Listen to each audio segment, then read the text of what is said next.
All right, so I've compared the RX-9 to the Lift X on a previous short video. So I thought I'd just do kind of an in-depth on the RX-9 and the Lift X. So first up is the RX-9. As it sets, it's set on number 3 mod, 28 inches, 70. I believe it was 71.8 pounds. Don't quote me on that, but I think it was 71.8. So it's coming in a little hot. It might have been 72.8.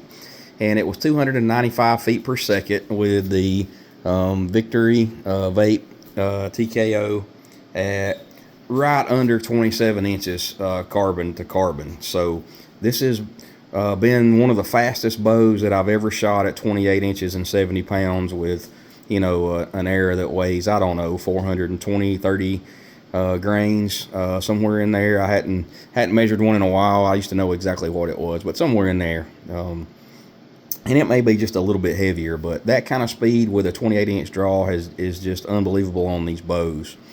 From the very beginning, it was easy to set up center shot, and I didn't have to tweak the arrow rest or shim the cams this year, and I had to on my RX-8. So I'm hoping that that's going to be more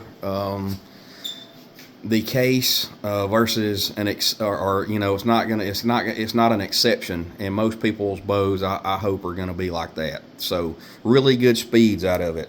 One thing that's different from the RX-8, in my opinion, to the RX-9 is because of the stiff draw, and it is very noticeable to me, just personally. I still like it. It's not too stiff, or it's not too hard to pull. As I said before, it's basically feels just like the Lift X, or the Lift for that matter. So it's nothing that is a game changer or make you just hate it, but it is stiffer. And because of that, I tried going from like I did on the 8s, and I hope you can see on my let off, it's back on 85, but on the RX-8, I could shoot it on 75, and I could shoot it well on 75. But because of the stiffer draw, I tried to shoot it at 80, and I just didn't like it, me personally. And I didn't shoot any better, and that kind of surprised me. So I left the let off at 85%, shooting the bow really well. I know they widened the limbs a little bit, and maybe a few little minute changes to the riser.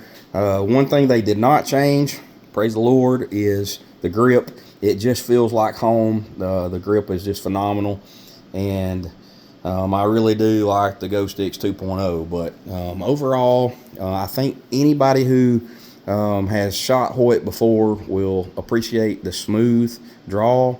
But if you shot Matthews and a few other, maybe Bowtech and a few other of the companies that's been, kind of leaving Hoyt behind, I think, I don't think, I know that the speed is going to be appreciated.